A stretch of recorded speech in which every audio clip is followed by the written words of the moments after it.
Hey guys, welcome back to my channel. मैं आप सभी लोगों का दिल से स्वागत करती हूँ अपने इस चैनल ह्यूमैनिटीज़ में। आज की इस वीडियो में हम स्टार्ट करने वाले अपना चैप्टर 3 काइंडशिप कास्ट एंड क्लास। आपका क्लास 12 हिस्ट्री का चैप्टर है। स्टार्ट करते हैं। महाभारत एक सोर्स है जो कि हमारे को काइंडशिप का रिलेशन बताता है, फैमिली के नॉर्म्स बताता है और पैट्रियार्की के बारे में बताता है। फैमिलीज जो है वो काइंड्स का पार्ट होती थी। रिलेशनशिप बताती थी हमारे को काइंड फॉक का। और फ्यूडल देखने को मिलता है हमारे को लैंड और पावर के बीच में, यानी कि लैंड का ग्रांट होता है, पावर का ग्रांट होता है। पैट्रिलिनी सक्सेशन होता है, यानी कि पैट्रिलिनी एज चलती है, पिता सत्ता चलती है। कौरवास एंड पांडवास एक्सोगामी सिस्टम चलता है। यहाँ पे मैरिज का एक सिस्टम है। यहाँ पे पैट्रियार्कल कंट्रोल देखने को मिलता है हमारे को प्रॉपर्टी के ऊपर। वाइफ जो थी वो ट्रीट की जाती थी एज अ प्रॉपर्टी, जैसे कि द्रौपदी का आप देखोगे कैसे इसको स्टेक किया जाता है और पॉलीएंड्री की प्रैक्टिस को फॉलो किया जाता है। द्रौपदी की जो मैरिज है वो पॉलीएंड्री का हमारे को देखने को मिलता है। वन ऑफ द रिचेस्ट है हमारे सब कॉन्टिनेंट में।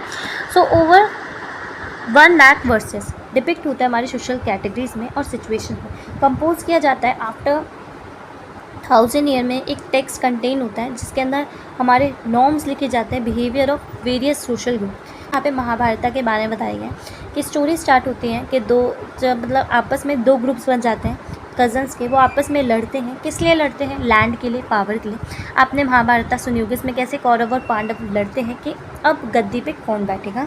तो जो दोनों बिलोंग करते एक सिंगल रूलिंग फैमिली में, पुरुष की 10 काइंड थे वो। तो ये पांडवास इमर्ज होता है एज विक्टोरियस एंड पैट्रिलिनी सक्सेसर, जो कि प्रोक्लेम करते हैं। पैट्रिलिनी सक्सेसर एग्जिस्ट होता है हमारे महाभारत से ही, और ये रीइंफोर्स करते हैं हमारी स्टोरी को through the story of epic. Patriliny successor आप देखोगे इम्प्लाइज करते हैं कि सिर्फ जो सन है वो ही इनहेरिट कर सकता है हमारे रिसोर्सेज को या फिर थ्रोन को। ये एपिक हमारे को बताता है कि जो प्रैक्टिस ऑफ एक्सोगैमी चलती है और जो वुमेन का स्टेटस कैसा होता है सोसाइटी में। वाइफ्स जो है कंसीडर की जाती है as a property of husband, husband की प्रॉपर्टी है, रिफ्लेक्ट करते हैं, जैसे कि मैंने आपको बताया था द्रौपदी का। पॉलीएंड्री हमारे को प्रोबेबली प्रैक्टिस देखने को मिलता है कुछ कुछ ट्राइब्स में। ये शो करता है एक मोस्ट चैलेंजिंग एपिसोड जब द्रौपदी की मैरिज होती है। ये प्रोबेबली अप्रूव नहीं किया गया ब्राह्मण्स ने अप्रूव नहीं किया गया।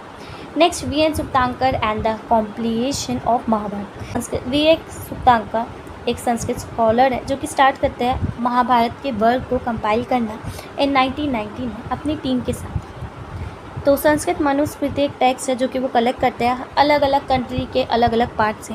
तो ये जो टीम है कंपेयर करती है वर्सेस को अकॉर्डिंग टू अपने मेथड से, सेलेक्ट करती है जो भी पब्लिश्ड वर्सेस है, कॉमन वर्सेस है, उनको सेलेक्ट करती है। और ये टीम रियलाइज़ करती है कि जो कॉमन एलिमेंट है वो संस्कृत वर्सेस में वो उन्हीं को कलेक्ट करेंगे। तो जो रिलीजियस टेक्स्ट है आपको इसमें काफ़ी सारे वेरिएशंस देखने को मिलते हैं। जो वेरिएशंस थे वो डॉक्यूमेंट थे आपके फुट नोट्स में। ये वेरिएशन रिफ्लेक्ट करते हैं डायलॉग्स जो कि डोमिनेट करते हैं हमारे ट्रेडिशंस को और रिसाइलेंट करते हैं हमारे लोकल आइडियाज़ और प्रैक्टिसेस को। टेक्स्ट जैसे कि आपके महाभारत में आप देखोगे प्राइमरी रिटर्न किया गया हमारे ब्राह्मणास ने। अर्ली हिस्टोरियंस एक्सेप्ट करते कि जो टेक्स्ट है वो फेस करता है वैल्यू। लेटर जो हमारे हिस्टोरियंस है वो रियलाइज़ करते हैं कि ये जो वर्क की स्टडी है वो पाली, प्राकृत, तमिल में लिखा गया है, और जो संस्कृत का आइडिया है, संस्कृत टेक्स्ट का आइडिया वो रिगार्ड करते हैं। अथॉरिटी ने क्वेश्चन किया गया हमारे संस्कृत टेक्स्ट को और रिजेक्ट किया है। नेक्स्ट बात करते हैं हम अपने वर्सेस की। तो ये 1 लाख वर्सेस थे जो कि कंपाइल किया गया था वी.एन. सुप्तांकर ने।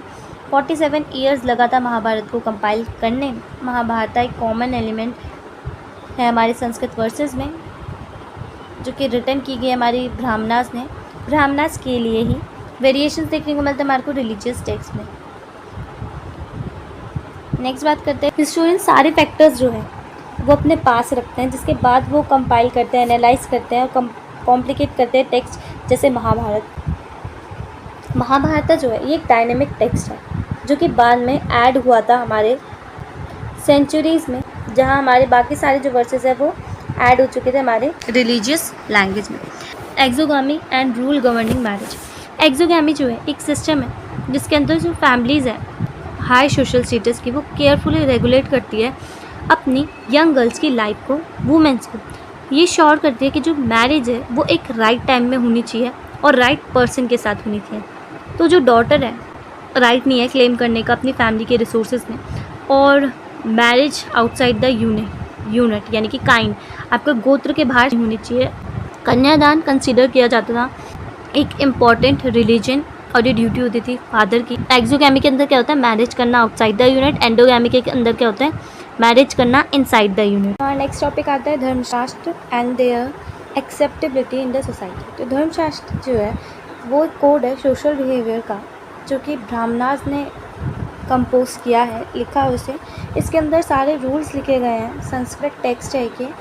दूसरा जो टेक्स्ट है वो आता है हमारा मनुस्मृति। ये एक one of the most important धर्मशास्त्र है, जो रिस्पॉन्सिबल है जितने भी बिलीव्स और प्रैक्टिस होते हैं उनमें क्वेश्चन करता है। लोग इस पर क्वेश्चन करते हैं जो ट्रैवल करते हैं wide from for the trade etcetera purpose के लिए। तो ये शेयर करता है आइडियाज़, जिससे कि जो हमारे अर्ली बिलीव्स है ना, अर्लियर बिलीव्स है, उनको क्वेश्चनिंग करता है। सो ब्राह्मणास रिस्पॉन्सिबल है धर्मशास्त्र कंपोज कराने के लिए, जो कि 500 BC से 500 CE तक कंपोज किया गया था। ये धर्मशास्त्र जो है वो एक्सेप्टेड नहीं है यूनिवर्सली, यानी हर कोई इसको एक्सेप्ट नहीं करता। इसमें कुछ लिमिटेड वैलिडिटी है, जिससे कि ये इन्फ्लुएंस करता है ब्राह्मणास को।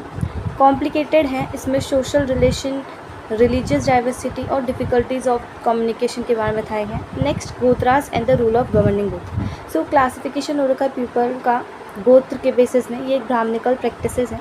हर गोत्र का नाम जो था वो आफ्टर वैदिक शील के बाद लोग अगर बिलोंग करते हैं गोत्र को, रिगार्डेड एज उनके डिसेंडेंट्स कौन थे, वो किसके डिसेंडेंट है, उस हिसाब से वो उनका गोत्र होता है। वुमेन को एक्सपेक्ट किया जाता है कि वो अपना गोत्र चेंज करे। जब वो हस्बैंड से शादी करेगी तो वो अडॉप्ट करेगी हस्बैंड का गोत्र, और सेम गोत्र के मेंबर्स मैरी नहीं कर सकते। ये 2 रूल है हमारे गोत्र के। हाउएवर ये अगर हम एग्जामिन करें तो एक एक्सेप्शनल केस देखने को मिलता है सातवाहना डायनेस्टी का, जो कि मेंशन है इंस्क्रिप्शन में कि काफ़ी सारी क्वींस ने अपना गोत्र चेंज नहीं किया था, वो फॉलो कर रही थी मैट्रिलिनी। और कुछ वुमेंस थी जो कि सेम गोत्र के बिलोंग करती थी और उनके हस्बैंड थे। नेक्स्ट, इंपॉर्टेंस ऑफ मदर की बात की गई है। तो मैट्रिमोनिक्स हमारे को दिखता है सातवाहना रूलर्स की आइडेंटिटी जो थी वो मैट्रिलिनी से चलती थी, यानी वो अपने पापा के नाम की जगह मम्मी के नेम को फॉलो करते थे, मम्मी की लीनेज को फॉलो करते थे। और उनका जो थ्रोन था वो पैट्रिलिनी ही करते थे। हालांकि सक्सेसर जो होते थे थ्रोन के वो पैट्रिलिनी ही होते थे, यानी कि लड़के ही होते थे, लेकिन वो अपने मम्मी की साइड से फॉलो करते थे। नेक्स्ट, ऑल्दो ये जो रेफरेंस है वो गांधारी और कुंती का आप देखोगे वो एडवाइस देती है दुर्योधन को और पांडवास को। दुर्योधन ये नहीं करता उसकी एडवाइस को, नहीं मानता उसके एडवाइस को, लेकिन पांडवास मानते हैं।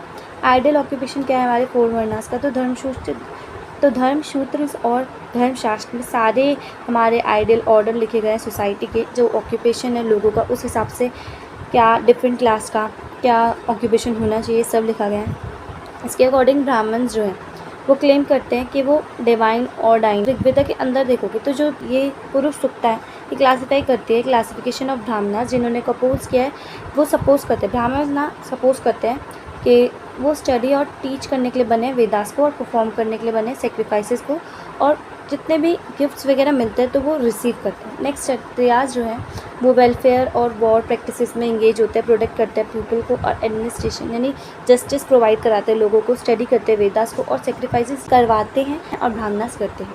तो वैश्य की बात करूँ, इनको सपोज किया जाता है कि एग्रीकल्चर प्रैक्टिसेस करें, पेस्टोरलिज्म और ट्रेड करें, इंगेज हो इनसे में। शूद्रास की बात करूँ तो इनका काम ये है कि ऊपर 3 की कैटेगरी को सर्व करना। कुछ ऐसी भी है जो इसके बाहर रहता है, जैसे कि आप एक देखोगे ब्राह्मणिकल प्रैक्टिसेस से इन्फ्लुएंस है एक और अनसिविलाइज एनिमल, जैसे कि निषाद देखोगे डिवेलर था और हंटर थे। नोमैडिक पेस्टोरलिस्ट जो कि देखे गए सस्पिशियस फ्रेमवर्क करते हैं एग्रीकल्चर का। सो नेक्स्ट आता है हमारी 3 स्ट्रैटेजीज़ कौन कौन सी थी जो कि इन नॉर्म्स को यूज़ कराने के लिए फोर्स की जाती थी। तो 3 स्ट्रैटेजीज़ कौन कौन सी थी जिससे कि जो रूल्स हैं ब्राह्मण्स के, क्षत्रियास के, ये लोग में इन्फोर्स हो, ठीक है, लोग करें। तो आप देखोगे सबसे पहले जो चीज़ आती है वो ये बोली जाती है कि जो वर्ण है ना, वर्ण इनका डिवाइन ओरिजिन है, यानी कि ब्राह्मण्स क्लेम करते हैं कि जो ऑर्डर है वो डिवाइनली ऑब्टेन है। आप ऋग्वेदा के एक हिंद देखोगे पुरुष सूक्ता, उसमें क्लासिफिकेशन है वर्ण का। नेक्स्ट, किंग एडवाइस करते हैं कि वो इंश्योर करे जो नॉर्म्स है वो फॉलो हो रहे हैं उनके किंगडम के अंदर। ये अटेम्प्ट करते हैं पीपल को कन्विंस कराने के लिए कि जो स्टेटस है, जो हमारा वर्ण है, जो जाति है, डिसाइड होती है बाय बर्थ, बर्थ से डिसाइड होता है कि अगर आप ब्राह्मण की फैमिली में पैदा हुए होंगे तो वो भी ब्राह्मण ही होगा, अगर आप शूद्रास की फैमिली में पैदा होंगे तो वो भी शूद्र होगा। ये जो डिविजन्स है ये इंश्योर कराते हैं बाय स्टोरीज लिख के, जैसे कि महाभारत में आप देखोगे उसमें हमने एकलव्य की स्टोरी पढ़ी, द्रोणाचार्य की स्टोरी पढ़ी। तो इनसे नेक्स्ट कौन कौन से कॉन्ट्रोडिक्शंस होते हैं हमारे नॉर्म्स में जो कि लिखे हैं धर्मशास्त्र में और एक्चुअल प्रैक्टिस में। तो सबसे पहले आप देखोगे धर्मशास्त्र के अकॉर्डिंग क्षत्रियास के पास ही राइट है कि वो रूल कर सकें, लेकिन हम एक्चुअल फैक्ट में देखें तो रूल तो कोई भी कर सकता है जिसके पास रिसोर्सेज हो और सपोर्ट हो लोगों का, वो पॉलिटिकल पावर पे कंट्रोल कर सकता है, ये बर्थ पे डिपेंड नहीं करता। ऐसे आप एग्जांपल देखोगे, भी एक डिबेटेबल टॉपिक है, मॉडर्न्स का सोशल ओरिजिन जो है वो डिटरमाइन नहीं है।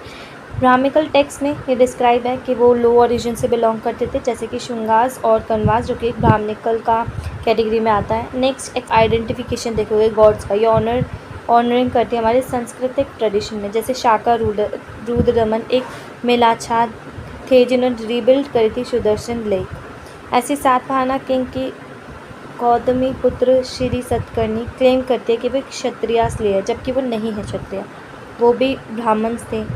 नेक्स्ट ऑल ये जो शास्त्र है ये फॉरबिड करते हैं हमारे एक्सोगैमी को। सातवाहना किंग में देखोगे उन्होंने अपनी मैरिज की थी इनसाइड द यूनिट, अपने काइन के अंदर ही मैरिज की थी और इसके बाद उन्होंने अपना गोत्र भी चेंज नहीं किया था।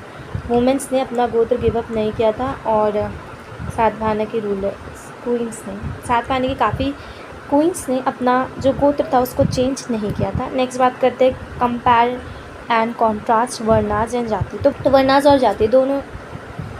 और जाति दोनों ही रेफ़र करती है अलग अलग सोशल कैटेगरीज़ को जो कि बेस्ड होता है हमारे बर्थ में। दोनों ही ब्राह्मणिकल नॉर्म से कैरेक्टराइज करते हैं अलग अलग कास्ट को सोसाइटी के अंदर। वर्नाज जो है वो फिक्स्ड है 4, जातिज जो है वो न्यूमेरियस है। कोई भी ग्रुप आसानी से कैटेगराइज कर सकता है हम या साइन कर सकते हैं उसका ऑक्यूपेशन क्या है, इससे हम उसका क्लासीफाई कर सकते हैं उसकी जाति। नेक्स्ट जाति जो है ना वो शेयर करती है कॉमन ऑक्यूपेशन और कभी कभार ऑर्गेनाइज करती है इनटू गिल्ड में, जिससे जो मेंबरशिप है ना गिल्ड के अंदर वो शेयर करते हैं, जैसे कास्ट स्पेशलाइजेशन होता है। कुछ मेंबर्स अडॉप्ट करते हैं ऑक्यूपेशन। ये जो मेंबर है गिल्ड के कलेक्टिवली डिसाइड करते हैं कि इनको इन्वेस्ट किस में करना है, वेल्थ में, वेन में कहाँ पे इन्वेस्ट करना है, अर्न करना है क्राफ्ट के थ्रू और कंस्ट्रक्ट करना है टेम्पल से। तो नेक्स्ट बात करते हैं अनटचेबल्स जो होते हैं हमारी सोसाइटी में उनकी पोजीशन क्या है। तो ये जो सारे डिफरेंसेस है ब्राह्मण्स ने नोट डाउन करे हुए हैं सोशल ऑर्डर में, जैसे अनटचेबल्स का आप देखोगे मनुस्मृति में बता रखा है। तो ये जो अनटचेबल्स हैं ये भी क्लासीफाई हो रखे हैं अकाउंट्स में, जिनकी इनकी एक्टिविटीज़ कौन कौन सी होती है इसके बारे में बता रखा है।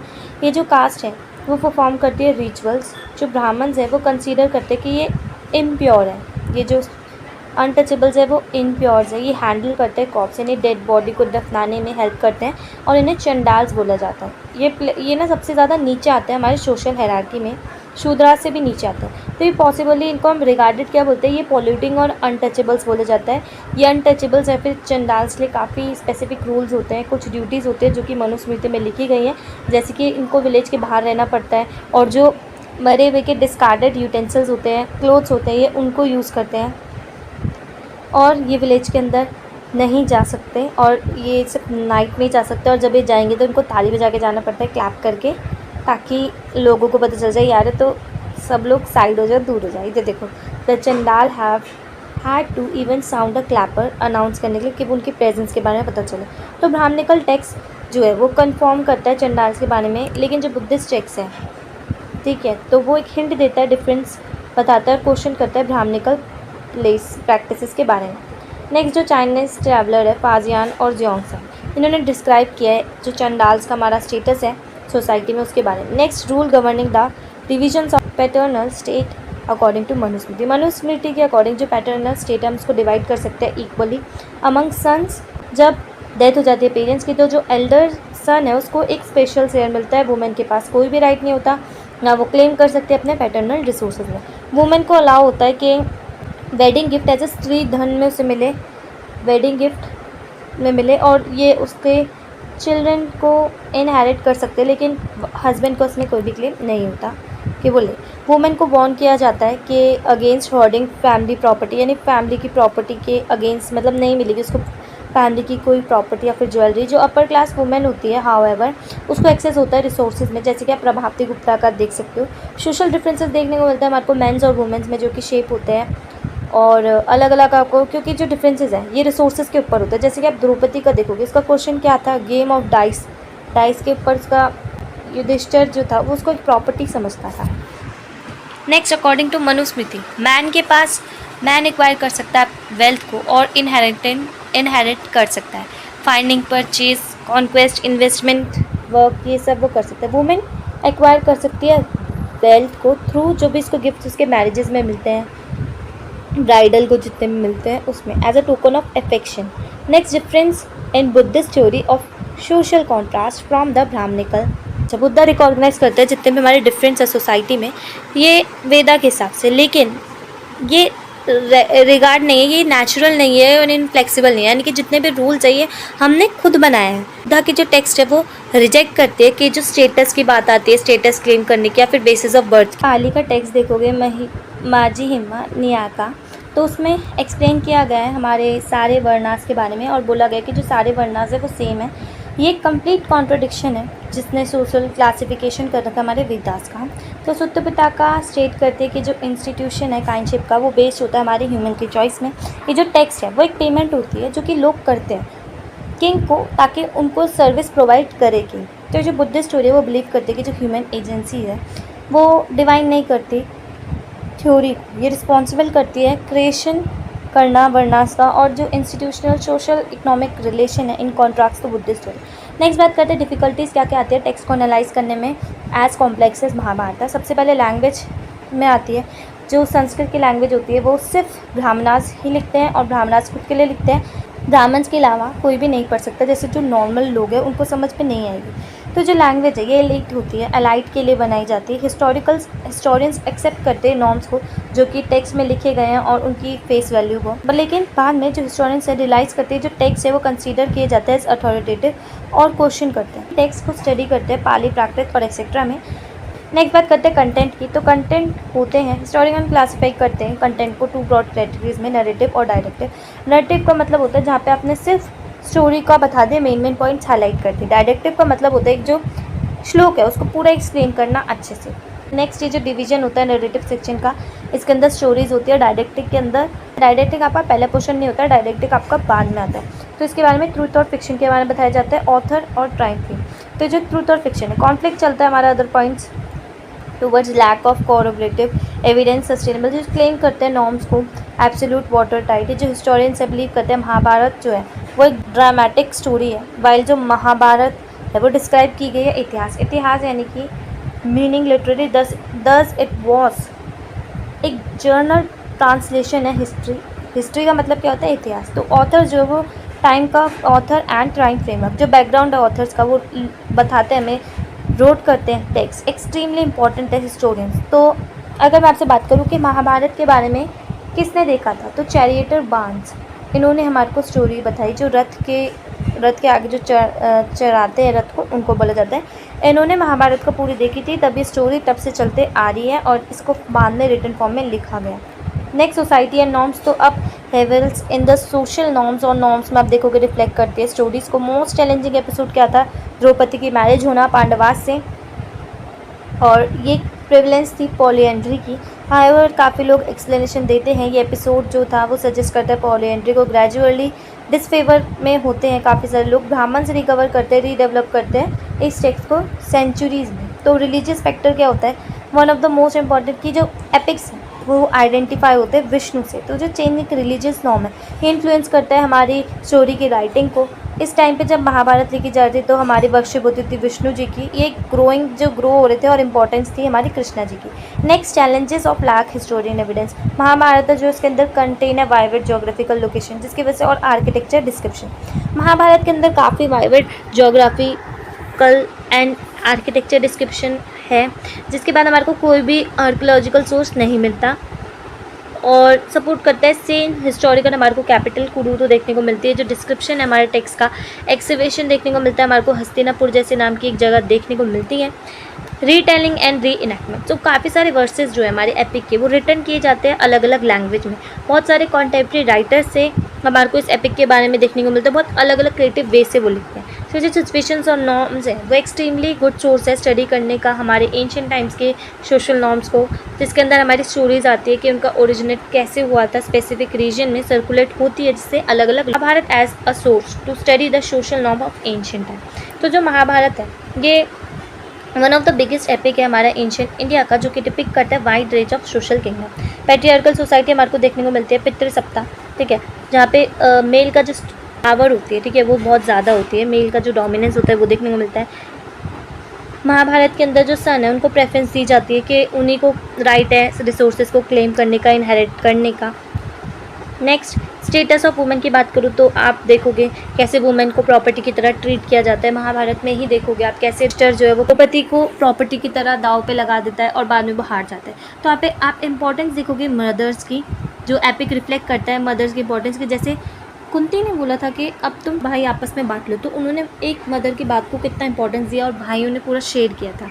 Next, author of Mahabharata single और मल्टीपल। तो जो महाभारत है एक लॉन्गेस्ट एपिक है जिसके अंदर 1,00,000 वर्सेज है। एज पर हिंदू बिलीफ ये सपोज करता है कि ये कंपोज किया है सेज व्यास ने, वेद व्यास कह लो, सेज व्यास, ठीक है। कुछ हिस्टोरियंस बिलीव करते हैं इसकी ओरिजिनल स्टडी जो है वो रिटर्न की थी चैरियटर्स बार्न्स ने।